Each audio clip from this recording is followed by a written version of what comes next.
أيام عنابة للفيلم القصير مهرجان مخصص لتشجيع المبدعين الشباب والهواة في مجال السينما الذي يهدف إلى توفير منصة للمواهب الجديدة لعرض أفلامهم القصيرة والتفاعل مع جمهور واسع، ما يساهم في تعزيز الثقافة السينمائية في المنطقة.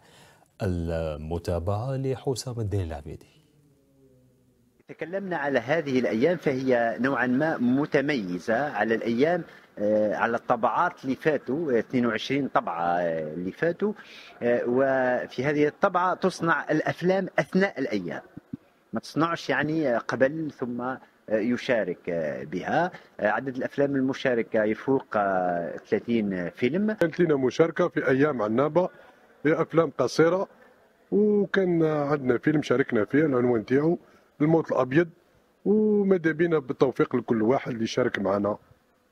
قمنا بالمشاركة في أيام عنابة للفيلم القصير، وقد أنتجنا فيلم قصير بعنوان الاختيار أنا وصديقي. كان لي الشرف في إنتاج هذا الفيلم رفقة صديقي، نتمنى أن نحتل به المركز الأول. شكرا عنابة والسلام عليكم.